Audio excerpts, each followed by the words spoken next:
미국에는 유현진이 있고 영국에는 손흥민이 있고 대한민국 군산에는 우리 조 목사님과 사모님 그리고 여러분이 있어서 빛나는 줄로 믿습니다. 우리 조 목사님과 41년 전에 만났는데 되게 끼리끼리 놀아요. 그러니까 하나님 사랑하고 성실하게 하나님 믿는 사람들은 그 사람들끼리 놀고, 지금도 카톡방에 17명이 들어있습니다. 그냥 설렁설렁 하는 사람들은 그 카톡방에 못 들어와요. 오랫동안 교제해온 목사님, 친구이면서 또 제가 존경하는 목사님과 사모님이십니다. 어제 와서 머물면서 참 마음이 훈훈했어요.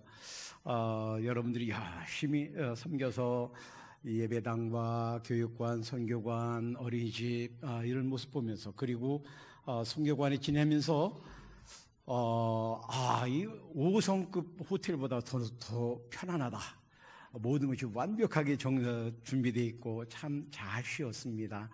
그리고 무엇보다도 전 세계로 선교사님을 파송하고 후원하고 기도하고 하는 모습들 보면서 주님께서 얼마나 기뻐하실까 그런 생각이 들었어요. 뿐만 아니라 이제 여러분들이 목표로 세우고 기도하던 모든 기도 제목, 2,000명의 셀 리더를 또 100명의 선교사들, 그리고 100명의 선교 사역지가 세워지는 그날이 꼭 올 줄로 믿습니다. 다시 한번 심기일전해서 열심을 내어서 여기에서 만족하지 않고 하늘나라 확장을 위해서 열심히 달려가시는 여러분들 되시기를 주님의 이름으로 축원합니다. 여기 계신 모든 분들은 나는 지금 이 순간에 내 인생이 끝난다 할지라도 나는 하늘나라에 갈 자신이 있습니다. 다들 그렇게 믿습니까? 그러신 분들 하나님 앞에 우리 신앙 고백하시기 바랍니다. 나는 죽어도 이 시간에 이 세상 끝나도 이 세상을 떠나도 주님 품에 갈 수 있습니다. 아멘 하시는 분들 손 들어서 하나님 앞에 자기 신앙을 고백하시기 바랍니다. 아멘. 아멘.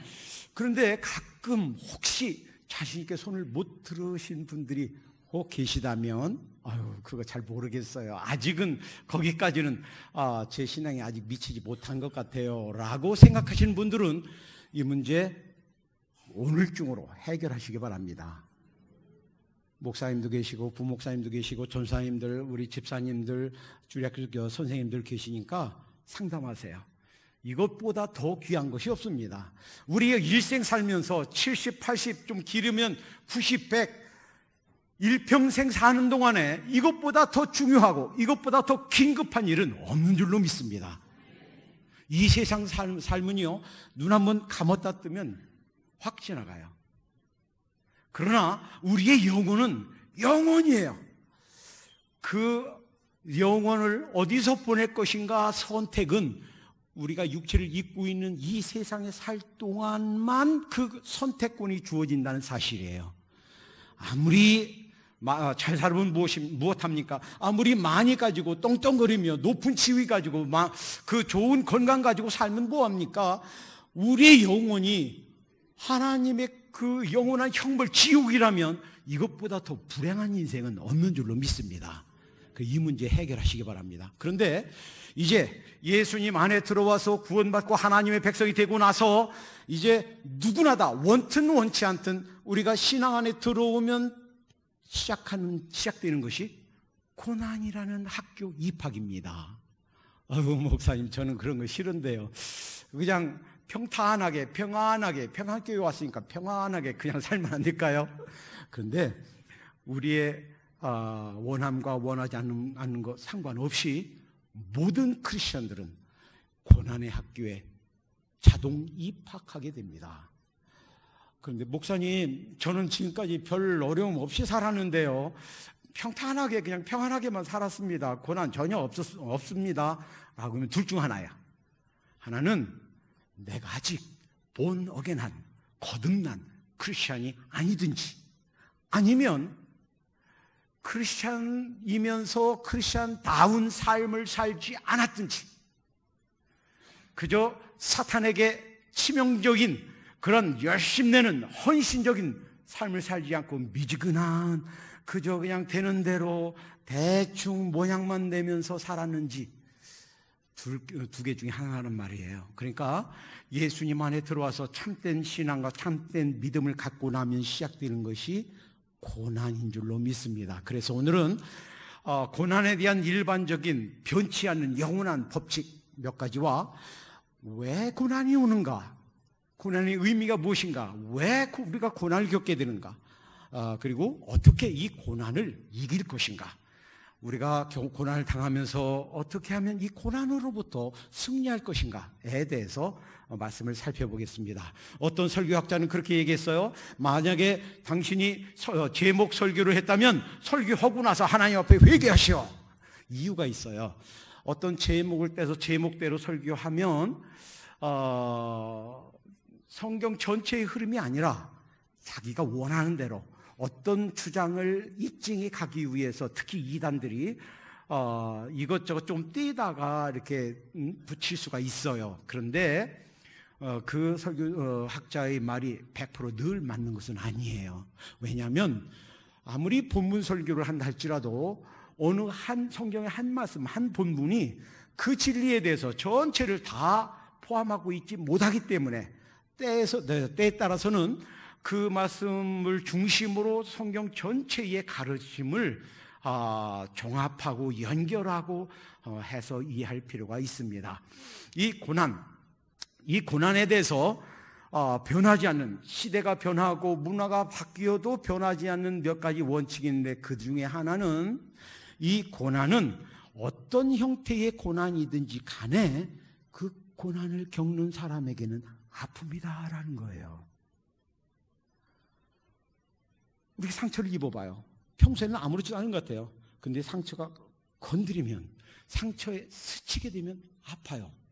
이렇듯이 고난을 겪고 있는 사람 본인에게는 남들은 이해할 수 없는, 말할 수 없는 아픔이 있다라는 거예요. 그래서 우리는 고난을 겪고 있는 사람들에게 위로한답시고 오히려 그의 상처를 더 건드리고 더 악화시키는, 더 마음을 아프게 하는 이런 일이 없어야만 되겠습니다. 누구처럼? 욥의 세 친구처럼. 자기들은 옳다라고 해서 충고하고 격려하지만 그것이 오히려 욥에게는 더 상처가 돼요. 그래서 아픔이 된다 하는 사실과 함께, 둘째, 그 고난은 어떤 형태의 고난이든지 간에 우리 영혼의 보약이 된다라는 거예요. 오늘 본문 말씀처럼 한번 따라해 보실까요? 고난당한 것이 내게 유익이라. 그러니까 오늘 설교하는 것 다른 거 다 잃어버려도 괜찮아요. 그러나 한 가지는 기억하십시다. 고난은 내게 유익하구나. 오늘 시편 기자가 이를 통하여 내가 주의 윤례를, 하나님의 법을, 하나님의 사랑을, 하나님의 진심이 무엇인지, 나를 향한 하나님의 깊은 마음이 무엇인지 깨닫게 되었습니다 고백한 것처럼 고난은 유익이 있다라는 것입니다. 여러분 2005년 카트리나 사건을 기억하십니까? 미국의 정 가운데 남단 맨 밑에 뉴올리언스라는 곳이 있고, 그곳에 미국 역사상 최대의 자연재해로 기록된 카트리나가 그때 왔었습니다. 그날도 저는 거기에서 늘 해마다 그랬듯이 한 두세 번은 이베이케이션, 그러니까 도망가는 거예요. 우리 인간이 아무리 과학이 발전을 하고 대단하다고 해도 이 대자연 앞에는 아무것도 아닙니다. 한번 토네이도가 오면, 우리 한국에서는 산이 많고 그래서 잘 모르죠. 미국에는요, 몇 시간을 가도 끝도 없이 그냥 지평선이에요. 아무 언덕도 없고 산도 없고 그냥 끝까지 여기 수평선처럼 지평선이에요. 그러니까 토네이도가, 휘우리 바람이 오면 큰 차도요, 그 차도 그냥 그대로 하늘로 올라가요. 집이 미국은 대부분 나무집이잖아요. 땅만 남고 터만 남고 다 하늘로 올라가요. 어떤 집은요, 한 30대, 이거 백인이에요. 엄마한테 전화합니다. 엄마, 거기 피터네이가 거기로 간다는데, 그 엄마가 전화 왔습니다. 그래, 여기로 온대. 나 빨리 벽장에 숨어야 되겠다. 숨을 게 있다 보자. 그래서 30분 후에 도착했습니다. 아무것도 없는 거예요. 집이 다 날아간 거예요. 엄마도 시체도 못 찾았어요. 어디로 날아가서 어디서 떨어졌는지. 미국은 그래요. 그래서 허리케인이 오는데 해마다 그랬듯이 저는 저희 집에 미국 사람들은 그 첫날 다 도망갔고요. 우리 의지 한국인 한국 사람들 전부 다 저희 집에 오세요. 저희 집에서 예배드리고 저희 집에서 쉬겠습니다. 그래서 있었어요. 근데 늘 캠퍼스 폴리스가 있었는데 이번에는 외부 경찰이 와서 지금 당장 무조건 여기 빨리 나가라는 거예요. 그래서는 여성분들에게는 지금 빨리 그냥 대충 싸세요. 그리고 남자분들에게는 저희 교회에 와서 마이애미에서 이사 와서 그냥 제가 자리 찾아줘서 그 다음에 셋업해서 가게를 오픈한 지 2주 된 집사님이 있었어요. 그래, 남자들은 나를 따르시오. 그래서 그 집사님 집에 가서 그 진열해놨던 거 다 한쪽으로 옮기고 덮고 그리고서는 출발했습니다. 그래서 처음에는 이제 루이지애나 북쪽으로 이사 갔어요. 보통 때는 다음날 그냥 돌아오면 됐어요. 하루 저녁 다른 데서 지내다가. 근데 다음날 우리 길 막히니까 일찍 가자고. 그래서 새벽에 일찍 출발했는데 이번에는 방위군, 미국 재난 방위군이 총 들고 막 지키고 있는 거예요. 못 들어가게 하는 거예요. 그래서 하루 이틀 지나다가 안 되겠다. 그래서 다시 이제 루이지애나에서 1시간 떨어진 베튼루치가 루이지애나 주 도시예요. 캐피털 시티예요.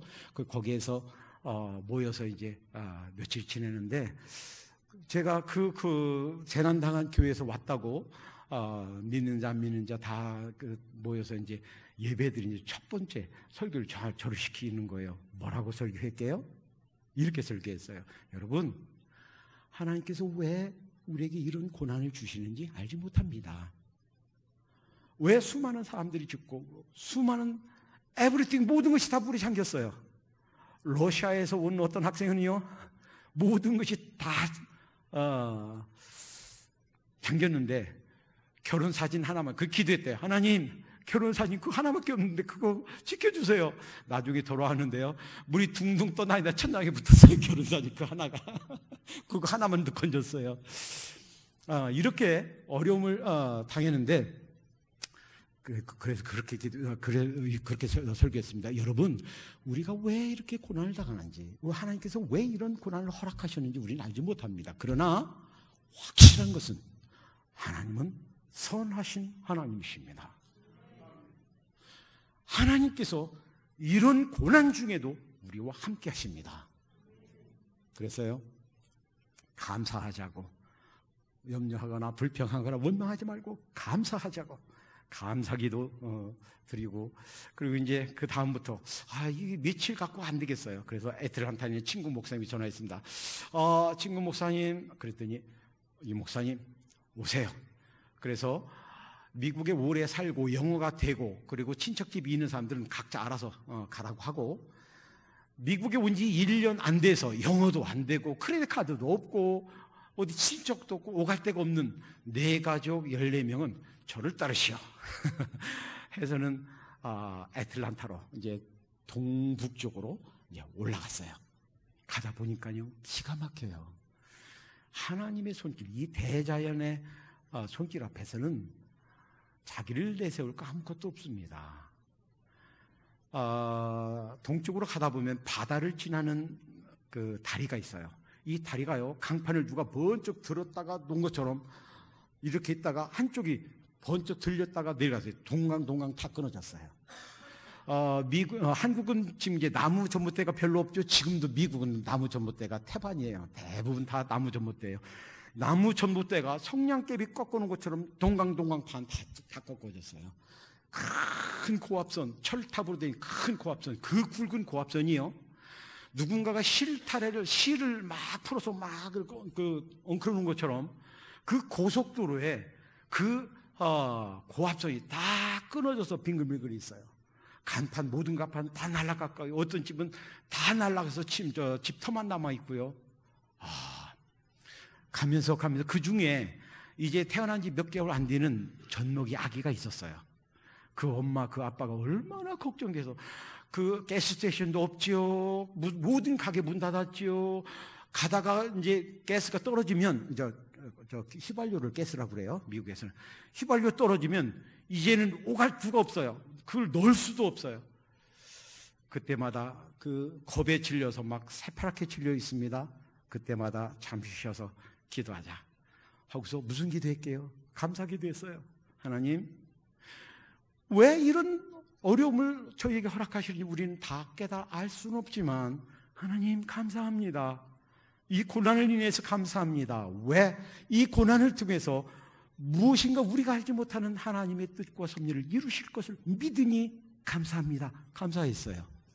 그리고 나서 한 해쯤 지나서 미국에는요, 전 교단 중에서 남침례 교단, 침례 교단이 가장 커요. 미국 전국에 있는 모든 교단 중에서 장로교단이 PCA, PCUSA가 두 개 있는데 둘 다 한 320만, 340만, 감리교단이 미국 전 감리교단 성도들이 270만, 순복음교회가 조금 많아요. 한 380만. 그런데 이런 다른 모든 개신교단을 다 합해 놓은 것보다 남침례 교단, 침례교 한 교단이 더 커요. 1600만이에요. 그 남침례 교단에서 세운 6개 신학교가 있습니다. 그 중에서 가장 큰 세 신학교는 남침례 교단뿐만 아니라 전 세계에서 가장 크고 권위 있는 신학대학이에요. 켄터키에는 루이빌 신학대학, 켄터키 서던 신학대학, 텍사스 달라스에 있는 사우스 웨스턴 신학대학, 그리고 제가 있던 뉴올리언스 신학대학이에요. 뉴올리언스 신학대학에는 이제 벌써 100년이 넘었지만 한국인 교수가, 한국인 풀타임 교수가 제가 처음이에요. 한국인뿐만 아니라 아시아인 최초로 풀타임 교수로 세워주셨고, 거기에서 영어반, 한국어반, 한국어로 가르치면서 정식으로 ATS 가입된 그런 학위를 받는 미국 최초의 그 신학대학이 세워졌습니다. 그래서 이 어려움 가운데서도 감사하고 원망하지 않았더니 이 뉴올리언스 신학교에 한국어부를 하나님께서 세워주시려고 하는 하나님의 손길이었구나. 시간이 길어질까 봐 더 못해요. 제 교수실을 원래는 아틀란타 반대쪽에 있었어요. 그래서는 교수실 이제 셋업하려고 그랬더니 조금만 기다리래요. 우리 이사 갈 거래요. 그래서는 기다렸죠. 그리고 나중에 가봤더니 그래서 집을 좀 먼저 샀어요. 저희가 그 200교실 와서 그 셋업하고 있던 그 집에서 500m도 안 돼요. 걸어서 갈 수 있는 거리예요. 하나님께서 이렇게 구체적으로 모든 것들을 예비하시고 인도하시고 몸에 구스범프 돋는, 하나님께서 이렇게 인도하시는구나. 여러분, 우리에게 혹시 고난이 있다면 기억하십시다. 내가 지금 당장 모든 걸 다 깨달아 알지를 못해요. 그러나 하나님께서 그 우리의 유익을 위해서 고난을 주시는 줄로 믿습니다. 어떤 분은요, 미국 장로님이에요. 미국 대학 교수님이십니다. 암이 걸렸어요. 하나님, 왜 저예요? 많은 사람들 있는데 하필 접니까? 그래서 책 제목이 Why me? 왜 접니까? Why me? 그 목사님 아주 열심히 그 장로님 열심히 잘 복음 전하고 계세요. 낫으셨어요. 암에서 고침 받으셨어요. 때로는 우리가 다 이해할 수 없을지라도 하나님께서 특별한 섭리가 계셔서, 뜻이 계셔서 때로는 이런 고난을 허락하시는 줄로 믿습니다. 이 세 번째, 이 변치 않는 원리 중에 하나는 이 고난의 학교에는 졸업식도 없고 졸업장도 없다는 거예요. 이 세상에서는요, 초등학교, 중학교, 고등학교 다니면 어느 정도 지나면 맞춰요. 너 이제 그만 맞춰라. 그리고 졸업식하고 졸업장 줘요. 하나님께서 우리에게 허락하시는 이 고난의 학교는 졸업식이 없어요. 졸업장이 없어요. 그럼 언제 맞춰지는가?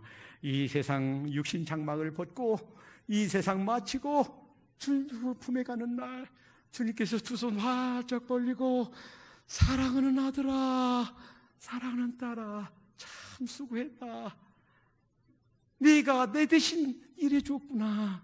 우리 눈에 눈물을 씻겨주시고 우리를 안아주시는 날, 그날 졸업하게 될 줄로 믿습니다. 끝이 없어요. 고난의 바다라고 그러죠. 인생 고해라고 그러죠. 고난의 바다예요. 여러분, 이 바닷가 옆에 있기 때문에 잘 보시죠. 저는 고등학교 때 생전 처음 바닷가 구경하고 그냥 놀라서 눈이 둥그레졌어요. 바다가요, 잔잔하지 않아요. 파도가 한번 왔다고 그 다음에 안 오나요? 철썩철썩 쏴쏴 오는 시처럼 끊임없이 한번 왔다가는 멈추는 게 아니고 또 오고 또 오고 또 오고 오는 것이, 그것이 인생이에요. 하나님께서 우리에게 허락하신 고난의 학교도 끝이 없는 줄로 믿습니다. 그냥 미리 이만 했으면 됐어, 하나님 이제 그만 주세요 하지 마세요. 고난이 결국 우리에게 유익하기 때문에 허락하시는 줄로 믿습니다. 네 번째는요, 이 고난은 우리가 꼭 뭘 잘못하고 뭐 죄를 짓고 곁길로 가서만 오는 것이 아니에요. 마가복음 4장 35절에서 41절까지 보면 예수님께서 제자들에게 말씀하셨어요. 얘들아, 이제 그만 건너편으로 가자. 그래서 배에 탔어요. 예수님도 그 배에 있었어요. 근데 중간쯤 갔는데 갑자기 돌풍이 일어서 배가 뒤집어질 것처럼 아주 그냥 큰 폭풍이 일었어요. 우린 여기에서요 아주 중요한 사실을 발견합니다. 비록 순종의 길을 가는 인생길에도, 비록 우리 주님이 함께 하시는 길에도 고난은 올 수가 있구나 하는 사실을 깨달아야 되겠어요. 고난이 온다고 이상하게 생각하지 마십시다. 예수님 믿으면 삼박자 축복, 우중주.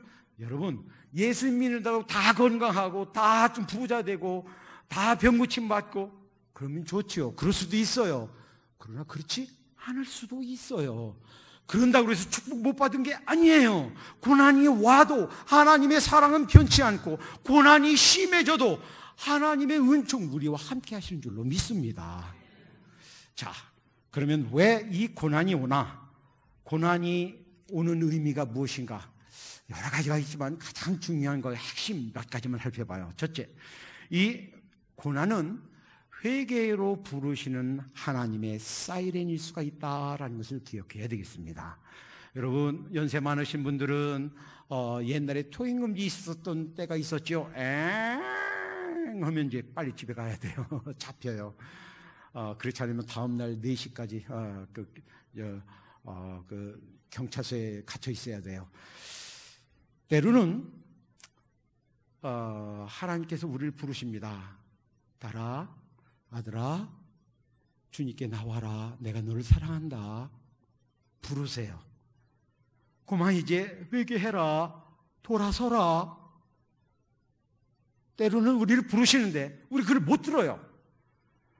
때로는 못 들으니까 하나님께서 사이렌을 보내시는데 그 사이렌이 바로 고난일 수가 있다는 거예요. 누가복음 13장 2절부터 5절까지 보니까 예수께서 가라사대 너희는 이 갈릴리 사람들이 이같이 해받음으로써 모든 갈릴리 사람보다 죄가 더 있는 줄 아느냐? 너에게 이르노니 아니라 너희도 만일 회개하지 아니하면 다 이와 같이 망하리라. 또 실로암에서 망대가 무너져 치어 죽은 18명 사람이 예루살렘에 관 다른 모든 사람보다 죄가 더 많은 줄 아느냐? 너에게 이르노니 아니라 너희도 만일 회개치 아니하면 다 이와 같이 망하리라.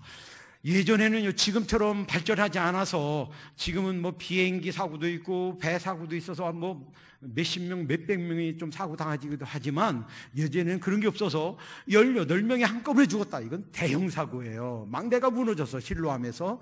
그런데 그 사람들만 죄가 많아서 그런 것이 아니라는 말이에요.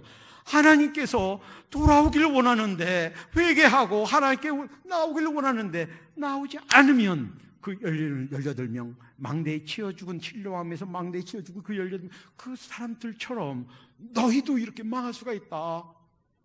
이것이 주님의 가르침이에요. 혹시라도 내가 주님께 나와야 되는데 내가 그동안 못 나오고 있어서, 내가 하나님께서 부르신 그 음성을 내가 애써서 외면하고 있어서, 진작에 교회 나가야 되는데, 진작에 우리 아버지 품에 안겨야 되는데 라고 생각하신 분이 있으면 주저 말고 더 버티지 말고 하나님 앞에 나오시기를 부탁드립니다. 하나님께 나올 때 우리 인생 문제가 해결됩니다. 하나님께 나올 때 우리 인간의 힘으로 해결할 수 없는 문제들이 풀어지는 줄 믿습니다. 둘째, 때로는 우리에게 허락하시는 이 고난이 거룩으로 이끄는 하나님의 사랑의 회초리일 수도 있다라는 거예요. 히브리서 12장 6절에 보면 주께서 그 사랑하시는 자를 징계하시고 그의 받으시는 아들마다 채찍질 하심이라 하셨으니 그의 거룩하심에 참여하게 하시느니라. 무릇 징계하는 자가 당시에는 즐거워 보이지 않고 슬퍼 보이나 후에 그로 말미암아 연단 맞는 자들은 의와 평강의 열매를 맺느니라. 때로는요, 우리 부모님들께서도 때로는 맴매해요. 회초리를 대요. 근데 우리 부모님은 자기의 어떤 철학, 자기의 주관에 의해서 이렇게 해야 되는데 저렇게 한다 하는 의미에서 맴매를 해요. 그런데 우리 하나님께서는 우리의 의의 길로, 거룩한 길로 가라고, 죄를 버리라고, 그 잘못된 길에서 돌아서라고 때로는 우리에게 맴매, 징계를 허락하시는 줄로 믿습니다. 경고 사이렌도 못 듣고 계속해서 고집부리고 계속해서 하나님께 나오기를 거부하고 있으면 때로는 그것이 어떤 형태가 됐든 하나님께서 징계의 회초리를 드실 수 있다. 물론 우리의 고난이 다 그런 건 아니지만 일부 그럴 수가 있다는 사실을 염두에 둬야 되겠습니다. 셋째, 우리에게 허락하신 이런 고난은 하나님만 의지하고 살아라고 주시는 하나님의 박차일 수가 있다라는 거예요.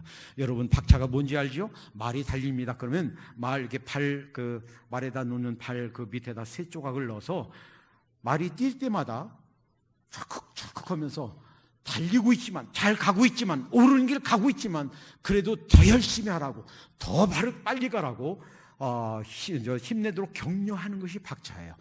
우리에게 주신 하나님의 고난이 때로는 의로운 삶, 거룩한 삶, 한눈 팔지 말고 곁길로 가지 말고 바르고 똑바르게 주님 부르신 부름의 상을 위해서 나아가라고 주시는 하나님의 박차일 수가 있다라는 사실을 기억해야 되겠습니다.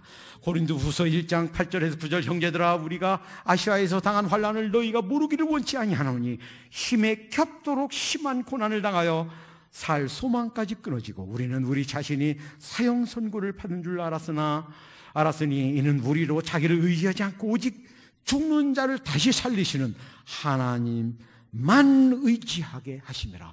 그러니까 하나님만 의지하며 살라고 그냥 두면 잘못 갈 수가 있고 나태할 수가 있고 때로는 좀 쉬었다 가지 주저앉을 수가 있으니까 계속 의로운 길을 가라고 주님께서 주시는 줄로 믿습니다. 넷째, 우리에게 주신 고난은 황금 같은 신앙의 인격으로 우리 영혼을 정련하시기 위한 하나님의 용광로일 수 있다라는 거예요. 우리 여기서 가까운데 조금 가면 장항 재련소가 있죠? 다들 가보셨죠? 초등학교 때 제 기억 한 5학년쯤 될 때 저희 누님은 수학여행을 거기 갔던 것으로 기억돼요. 근데 저희 학년은 못 갔어요. 그때 무슨 사고가 발생했었나 봐요. 아직까지 한 번도 못 가봤습니다. 그런데 금을 캐면 금을 캐는 게 아니에요. 금을 캐면 돌을 캐는 거예요. 돌을 캐면 그래서 이 설교를 위해서 찾아봤습니다. 돌이 1톤에 해당되는 돌을 캐면 그 안에 들어있는 금이 10g이 조금 있잖아요.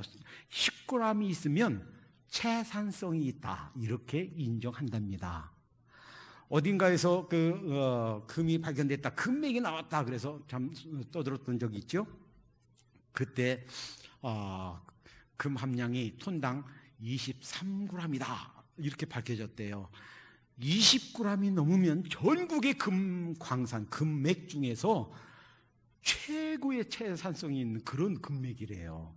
한번 생각해 보세요. 1톤 바위에 돌에 23센, 23g 조금이잖아요. 그런데 그게 최고의 금맥이래요. 그 금을 캐면 이 용광로에다 넣어요. 그러면 그 용광로는 다 녹습니다. 거기에 돌도 녹고 은도 녹고 철도 녹고 금도 녹아서 그걸 다 달리 빼내는 거예요. 금은 금대로, 은은 은대로, 철은 철대로, 돌은 돌대로. 그렇게 녹아서 나와야 금으로서 이제 제품도 만들고 비싸게 팔리기도 하고 하는 거예요. 우리 인생도 우리 신앙도 마찬가지인 줄 믿습니다. 우리에게 있는 우리 영혼 속에, 우리 인생 속에는요, 온갖 잡것들로 가득 차 있어요. 어떤 사람은 취미 생활한다고 그저 어떤 때는 일부 예배만 드리고 가든지, 어떤 때는 주일 예배도 빠지고, 오늘 하나님 죄송, 그리고서는 취미 생활하러 가요. 어떤 때는 쾌락을 위해서, 어떤 때는 돈 번다고, 어떤 때는 인간관계 때문에 온갖 세상 것들로 가득 차 있습니다. 그런데 무엇이 그 고난을 통해서 우리 신앙이 그 잡것들을 다 걸러내고 순금 같은 그런 신앙으로 다시 빚어지는 줄 믿습니다. 그러니까 욥기서 23장 10절에 이렇게 말합니다. 나의 가는 길을 오직 그가 하시나니 그가 나를 단련하신 후에는 내가 청금같이 나오리라. 욥은 왜 고난당하는지, 왜 이런 불행을 겪어야 되는지 이해하지 못했어요.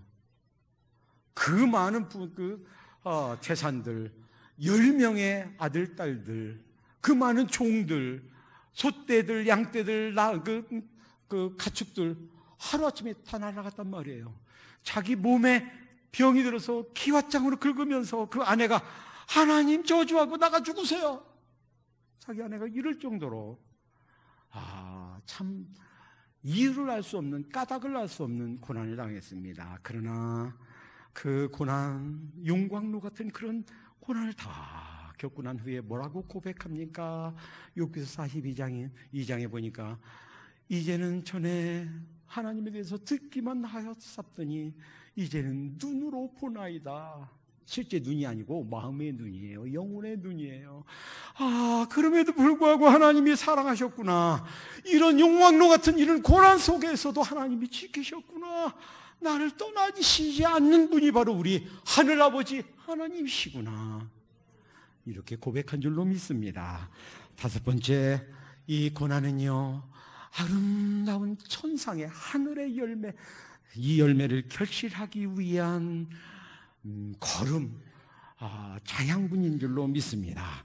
고린도후서 4장 17절에 보니까 우리가 잠시 받는 이 환난에 경한 것이 크고 영원한 영광의 중한 것을 우리에게 이루게 할지니, 이 세상에서 받는 고난은요, 그것이 아무리 힘들고 견디기 어려워도 잠시인 줄로 믿습니다. 그래서 고난은 터널이 아니고, 굴이 아니고, 동굴이 아니고 터널이에요. 동굴은요, 가다가 막혔어요. 그런데 터널은 가다가 다시 터널 끝으로 나와요. 이러다가 내 인생이 끝나는 건 아닌가? 내가 왜 이렇게 고난을 당해야 되는가? 이런 고생을 왜 내가 당해야 되는가? 그런데 잠시 지나고 나면 그 끝이 있는 줄로 믿습니다. 우리 남자분들은 군대에 있으면서 다 기억하시고 하시죠? 힘들면 그래요. 날 거꾸로 매달아 놔도 국방부 시계는 돌아간다. 그래서 다 제대해서 여기 계시죠? 저도 그랬어요. 그런데 우리 고난도 마찬가지예요. 아무리 힘들고 견디기 어려워도 하나님께서 다시 그 고난이 끝나고 다시 환한 그 반대편 끝으로 나오는 때를 허락하시는 줄로 믿습니다. 만약에 그 고난 가운데 이 세상을 마치게 되면 적어도 우리를 안아주시는 그 주님의 품에서는 그 고난이 끝나요. 아들아, 딸아, 수고했다, 고맙다, 잘 참아주었다. 그 순간에는 우리 고난을 영원히 벗어버리게 되는 줄로 믿습니다. 자, 그러면 누구나가 고난을 당해야 되고 그 고난의 학교에 입학하게 되는데 어떻게 그 고난을 이기게 되는가? 그 고난 가운데서 어떻게 승리하는가? 여러 가지가 있지만 가장 중요한 세 가지를 하나님 말씀 가운데 듣도록 하겠습니다. 첫 번째, 우리의 하나님이 누구신가? 바로 보상의 하나님, 위로의 하나님, 갚아주신 하나님이다 라는 사실을 우리가 기억한다면 고난을 이길 줄로 믿습니다. 시편 37편 8절 9절을 보니까 분을 그치고 노를 버리라, 불평하여 말라, 행악에 그치우칠 뿐이라. 대저 행악하는 자는 끊어질 것이니라. 여호와를 기대하는 자는 땅을 차지하리로다. 우리는 본능적으로 고난을 당하면요 그렇게 생각해요. 내가 무슨 죄를 졌나? 하나님 왜 하필 저예요? 저보다 좀 아주 못되게 산 사람들 많이 있는데 왜 그 사람들 아니고 왜 저예요? 근데 하나님께서는요 갚아주신 분이에요. 하루가 멀다 하고 우리 조국 대한민국에서 아내가 남편을 죽이고 남편이 아내를 죽이고 부모가 자식을 죽이고 자식이 부모를 죽이고 이런 살인사건 보면서 자살하는 사건 보면서 마음이 마음이 무너지는 것을 경험합니다. 여러분, 우리가 원수 갚으려고 할 필요 없어요. 우리가 아무리 억울하고 아무리 분통 터져도 하나님께서는요 구약에서도 신약에서도 여러 번 이렇게 말씀하셨어요. 원수 갚는 것은 내게 속하였으니 내게 맡기라. 나는 보복하는 신이다. 하나님께 이렇게 말씀하셨어요. 그저 원수가 줄이면 먹이고 목마른 것은 마시게 하라. 그냥 선을 베풀어라.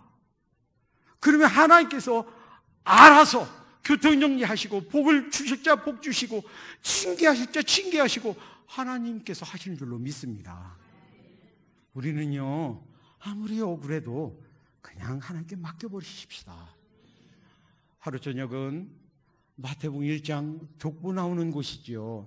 사람들이 지루해야 해요. 왜 이런 것을 성경에 기록해 놓으셨나? 그런데 마태복음 1장 6절 읽으면서 이 사실을 깨달으면서 그 저녁 내내 하염없는 눈물을 흘렸습니다. 하나님의 사랑이 느껴져서요. 마태복음 1장 6절은 이런 거예요. 이런 말씀이에요. 이새는 다윗 왕을 낳으니라. 다윗은 우리아의 아내에게서 솔로몬을 낳고. 여러분 다윗의 스토리 다 아시죠? 다윗이 어느 날 부하들을 전쟁터에 보내놓고 낮잠 잤어요. 낮잠 자고서 이렇게 일어나서 잘 잤다 하고서 일어나서 보니까 저 아래에서 지붕 위에서 어떤 여자가 목욕을 해요. 참 계획적이에요. 아니 목욕하려면 그 문 닫고서 방에 들어가서 몰래 샤워를 해야지. 왜 하필 그 시간에 왕이 거니는 그 시간에 왕이 뻔히 볼 수 있는 그 지붕 위에서 목욕을 합니까? 데려와라. 누구냐? 우리아 장수 우리아의 아내인데요. 그래서는 잘못을 하고 아기를 가졌습니다. 임신했습니다.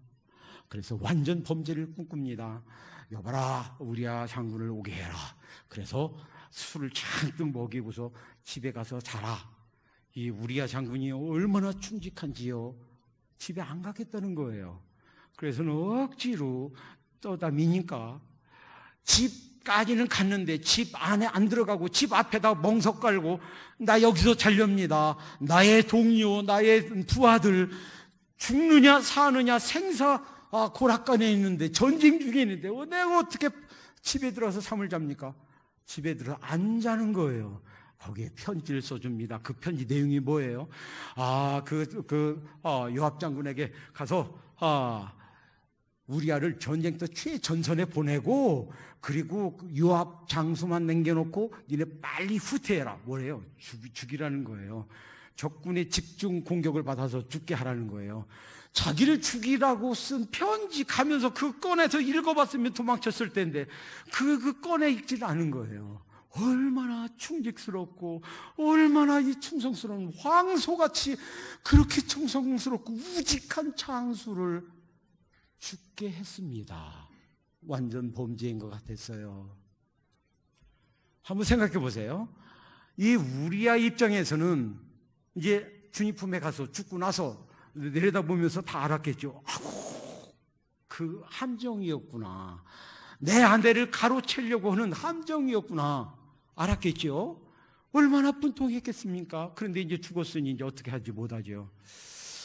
그런데 그리고 나서 약 1000년이 흘렀습니다. 1000년. 그리고 나서 예수님의 족보를 씁니다. 그러면 예수님의 족보를 쓰면서 이렇게 썼어야 돼요. 우리의 아내 밧세바 이름도 있어요. 다윗은 밧세바에게서 솔로몬을 낳고 그래야만 돼요. 그런데 그 1장 6절에 다윗은 우리아의 아내에게서 솔로몬을 낳고, 여기에 천둥 같은 하나님의 메시지 2개가 담겨 있습니다. 첫째는 하나님은 보상하신 하나님이에요. 하나님은 위로하신 하나님이에요. 하나님은 갚아주신 하나님이에요.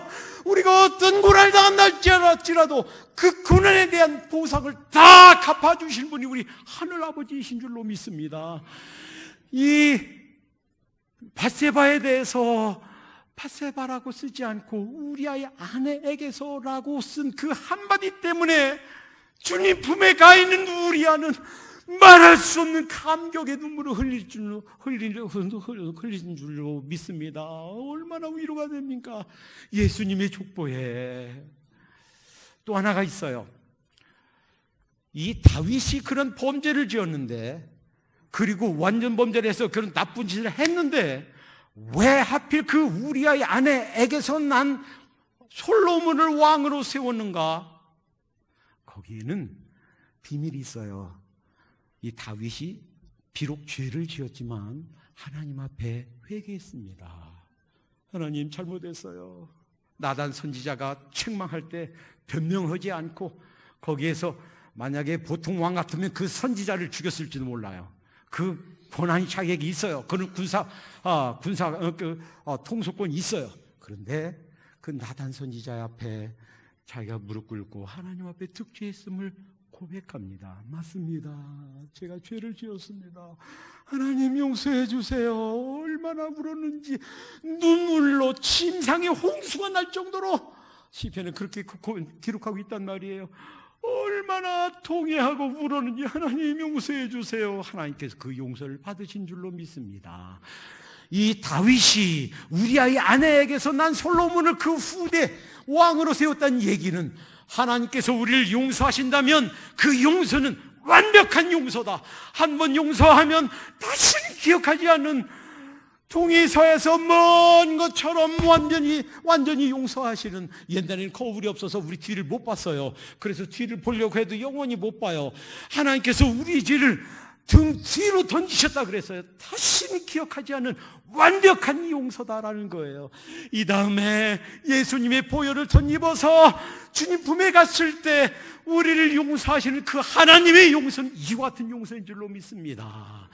비록 보통 사람도 짓지 않는 간음죄, 거짓말의 죄, 살인죄, 이런 모든 죄를, 흉악한 죄를 지었음에도 불구하고 회개했을 때 용서하시고 다시는 기억하지 않는 이런 완벽한 용서, 하나님께서 위로의 하나님, 보상의 하나님이시다 하는 사실과 하나님은 용서의 하나님이시다 하는 사실을 간략한 족보 이 한마디 속에 담아 넣어서 우리에게 말씀해 주신 줄로 믿습니다.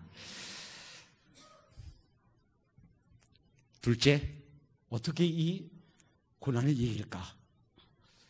무슨 일이 있어도 하나님의 절대 주권을 믿으면 하나님께서 우주 만물, 이 세계 역사, 우리 인생의 모든 것을 주관하신다.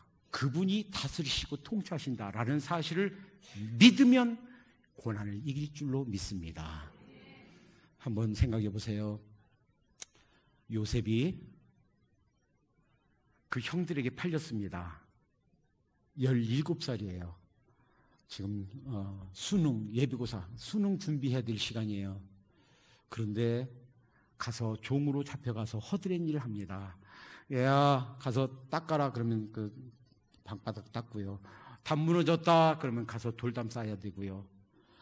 그 무슨 중요한 일이 있었겠습니까? 그 허드렛 일이나 하고 이러다가 내 인생 끝나는 거 아닌가 생각되었을 거예요. 그런데 그가 불평했단 말이 하나도 없습니다. 원망했단 말이 하나도 없습니다.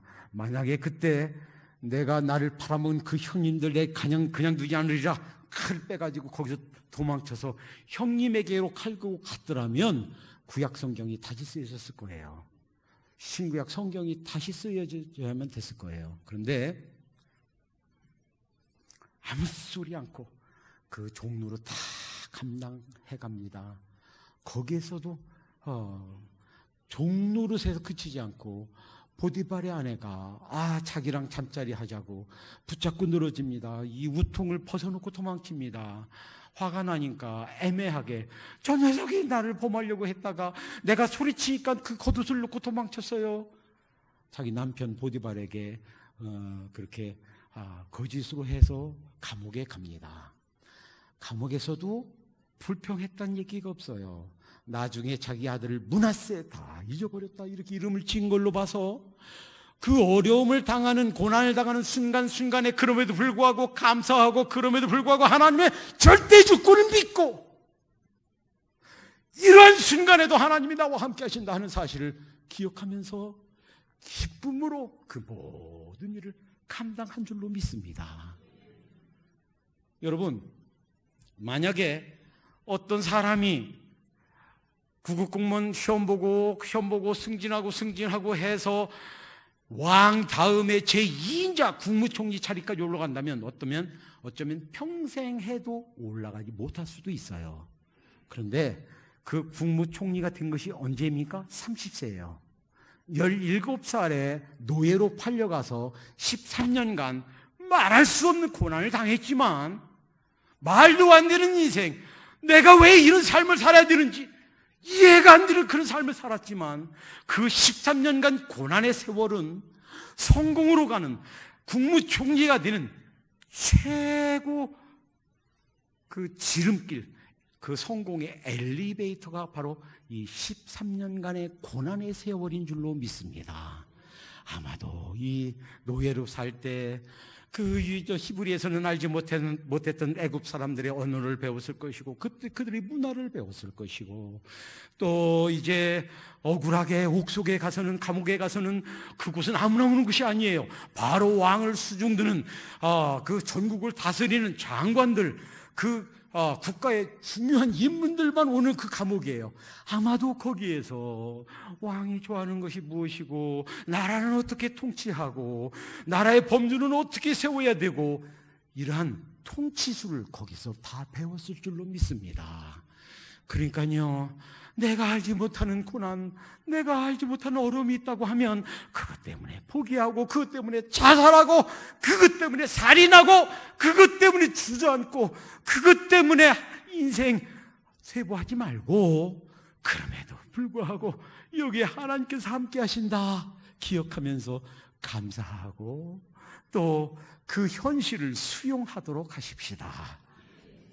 셋째, 어떻게 고난을 이길 수 있는가?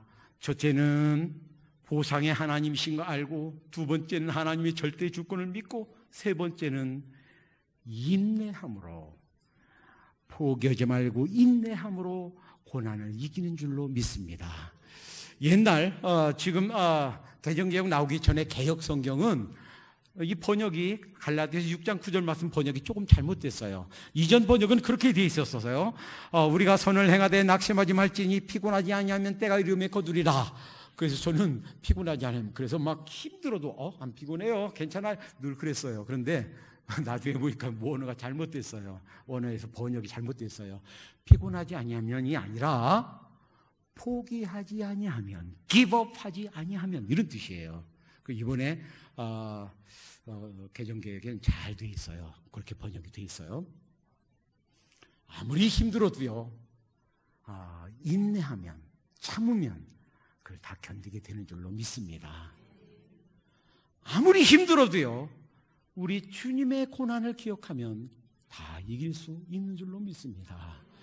우리 주님께서도요, 십자가에 달리시기 전날 기도했어요.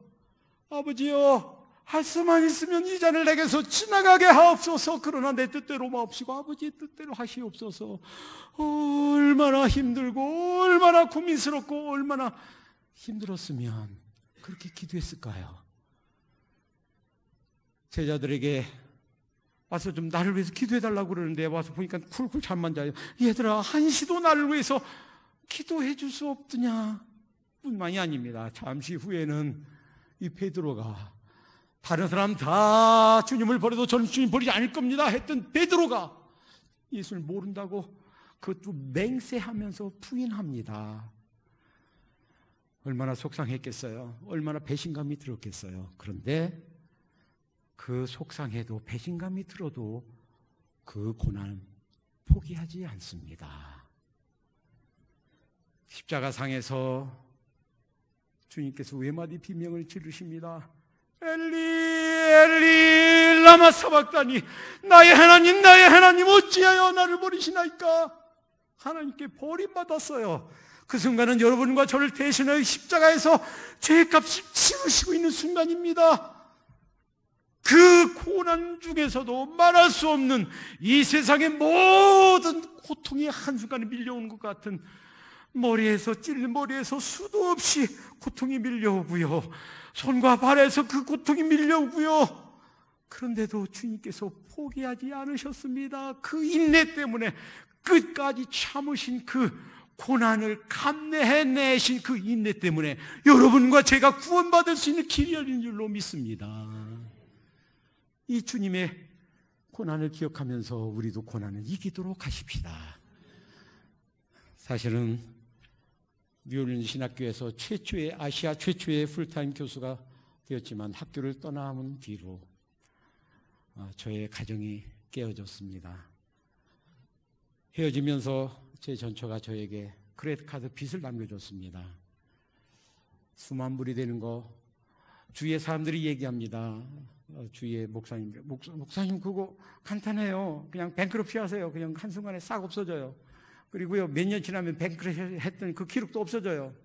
제가 그 목사님을 책망했습니다. 여보시오, 크레딧 카드 회사가 날 한 번도 만난 적이 없지만 내 이름 석장 믿고 나를 빌려줬는데 그걸 띵거 먹어요? 그건 크리스찬이 아니지요. 제가 마지막 일생까지 다 갚고 그리고서 그 사역에 전념하겠습니다. 켄터키에서 6시간 운전하고 왔고요. 조금 가까이 오려고 지금은 조지아주 맨 끝 4시간 거리에서 주일마다 설교하러 옵니다. 그래서 한 번은 제 거리가 얼마나 되나 제가 봤더니 마일리지로 277마일, 키로수로 455km예요. 그러니까 서울 부산이 423km니까 서울 부산보다 한 30km가 더 멀어요. 그러니까 주일 이 설교 한 번 하기 위해서 4시간 거리에서 그 열심히 밟아서 오고, 그리고 설교하고 또 신방하고 성경 가르치고, 그리고 한 주간 먹을 음식 그 반찬 사가지고 또 4시간 열심히 달려옵니다. 어떤 사람이 그래요. 목사님 힘들지 않으세요? 힘 안 들어요. 몇 안 되는 우리 성도님들이지만 허기진 저들의 영적인 배를 채운다, 그들에게 영적인 양식을 공급한다라고 생각하면요, 오면서 막 신나요. 오면서 너무 기뻐요. 어떤 때는 그 설교하고서 그 설교에 제가 취해서 설교를 묵상하면서 하나님께 주신 은혜에 너무 감격스러워서 펑펑 4시간 동안 울면서 옵니다. 여러분, 인생 고해라고 그랬죠. 이 주님 품에 가는 순간까지 주님께서 우리 이 고난이란 학교를 졸업시켜 주지 않아요. 혹시라도 우리 삶 가운데 너무 힘든데 라고 생각하면 이렇게 생각하시기 바랍니다. 산이 높을수록 골이 깊어요. 너무 힘들고 고생스러우면 나를 위해서 이루실 하늘나라 확장을 위한 일이 크고 중요한가 보구나, 높은 산인가 보구나 생각하고 견디시기 바랍니다.